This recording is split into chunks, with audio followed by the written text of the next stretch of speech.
Linda Bjork here. As some of you already know, I'm a big proponent of what I call inner business, and to know ourselves from the inside before we can step up and be a really good leader. In fact, my programs and my book, Inner Business, it all starts with being. Who are you? Well, it can actually be pretty hard to figure out who you are and figure out who other people are without going down a sort of unconstructive path of separating yourself. So you start defining yourself, and we start grouping ourselves, and before we know it, we kind of don't belong to certain groups, and certain people certainly don't belong here, and we still don't know who we are. Because when we talk about the being of leadership, we talk about something much deeper than knowing who I'm voting for and what sports teams I root for, even what morals we have. The being of leadership is even deeper than that. And I wanted to share with you something today that you might not have come across before. When I look into the world of knowing ourselves from the inside, I visit many, many different worlds. I visit neuroscience, I visit psychology, I visit religion, I visit poetry. And I also visit what some people call the New Age world. I visit the quantum physics world, the metaphysics world, and today I wanted to share something that I think really rings true and has helped me in knowing how to read me and how to read others. So let me just share this, which is a little bit off the normal beaten track. Did you know that we are all born with 4 different archetypes that we share with everybody else? In other words, every single human living on Earth has these 4 archetypes. And I'm going to show you which ones they are and how that may play a part in you understanding more about yourself and also understanding more about others. Now, we do have other archetypes, but as we are separate individuals with probably separate souls, what happens is that you may have another set of archetypes that I don't have at all.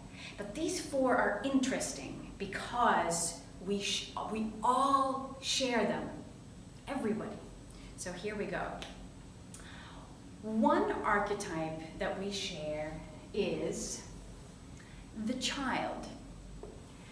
And I think it's very interesting with recognizing that we all have this child within us. Everybody does. So what happens is that it becomes your job to be present and aware enough to know when it is this archetypical truth that you share with everybody else acting up within you, rather than you making a choice of who you want to be in a particular situation. What does a child do? It can marvel at things, it's curious, it has this sense of joy, and we can feel that we can come back to that at many times in our lives. Even at times when we really didn't think that we would find anything beautiful or find joy, we do find that. And it's because we have this, we all have a childlike quality, this archetype within us. Now, what's also true about a child is that they can be so unreasonable and they can be upset. And you notice that you or someone you know or interact with are stuck in their child archetype if they are upset junkies. So you can see that there are people at work and people on Facebook or whatever, you meet people on the subway or in the grocery store, and there is this upsetness that's there, and they're kind of entitled to be upset about everything. That is someone who has let their child archetype take over. So that's one of the 4 archetypes that we all share. Another interesting one that I'm sure you're going to recognize both in yourself and in others is the victim. So we all have a victim inside of us. Anyone at any point has an understanding of and can be felt like a victim. So what's interesting about the victim is that knowing that this is an archetype, a symbol within you, if you will, that we share with others, is that we can feel very empathetic with people who are in the victim mode, but we can also get very, very upset and frustrated with them because we share this. And for some reason, if we recognize it from ourselves, we have a tendency of getting more upset with the other person. And so we all know, or we perhaps are ourselves, someone who is stuck with eternal PMS, poor me syndrome. And whatever it is, whatever situation it is, the worst thing is going to happen to them. They always get the smallest slice of pie, and they always take the shortest stick. If something bad can happen, it'll happen to them. So coupling that with metaphysics, and all of a sudden we see that we very much get what we ask for, and what we put out in our lives is just energetic law. And so it's interesting to know that we don't have to get stuck in victimhood. And when we've gone through all of these 4, we can also take another round to see what can we do to help ourselves and what can we do to help others, as you may notice that they are stuck in these different archetype modes. Because I want to tell you about the 3rd one, and here's where I sometimes can get some protests, because it's not necessarily a pretty archetype. But we all have this one in us. This is why some of us are really good at business. This is why some of us get ahead and we find new ways. We're survivors, because we all have the prostitute as an archetype within us. Isn't that so interesting? I'm going to write it down. The prostitute.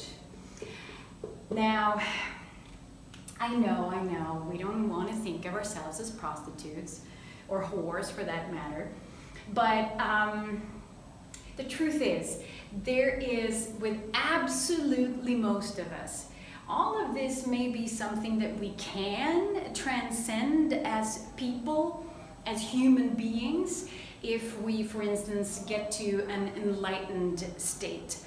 But I don't think anything is permanent in the universe, and let alone on Earth. So no one's going to be enlightened permanently, if you ask me. So this one is always going to be there as a little challenge within us. So what happens when you have the prostitute, and you can feel that you have the prostitute, when as soon as you have a sense of lack of something, you'll do anything. You will sell anything, you will throw anyone under the bus, because you're going to have that last piece. And we know this. It doesn't matter who you are. You can be a sweet mother at home, but if we are running out of formula, you're going to get that last bottle for your child. That's just the way we are, because archetypically, this is a truth within us. So, again, the prostitute is this lack of knowing that there's enough for us all. And we can also be a perfectionist horse. I mean, we are so many running around thinking that we need to be perfect with everything, and there's sort of a stringency about everything that we do, and there's definitely some prostitution quality over what a lot of us are doing. So take that into when you are looking at what drives you, what is it that moves you ahead. And you can see that you have a choice somewhere to not mix up really who you are, and seeing that this is a drive in you. This is an archetype that came with a package of being human, and then you can stop being so hard on yourself. Isn't that such a great idea? All right, number 4. This is sort of in the same vein actually, because something that we do have, which is also neurologically supported. Archetypically, we have a saboteur within us. A saboteur, someone who wants to sabotage anything we do that's awesome. Anything we do where we feel, oh, this is really great. Things are happening. I landed that job. Money's flowing in. I got the girl. I got the boy. I got the puppy. You know, you're on a good roll with something, and then it's just too much.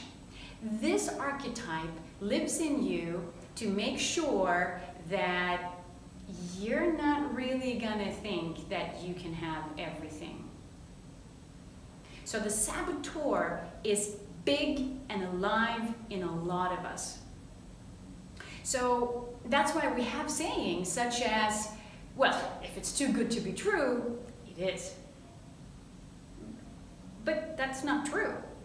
Something can be super too good to be true in my opinion, and it's true, you know? But we've made sure that we are in the hands of our archetypes because we're not aware of them. So we don't know each other and we don't know ourselves on this level.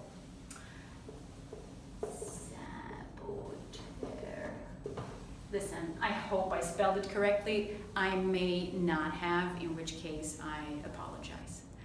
So the saboteur in us is one that points to us and helps us to recognize that we are indeed worthy.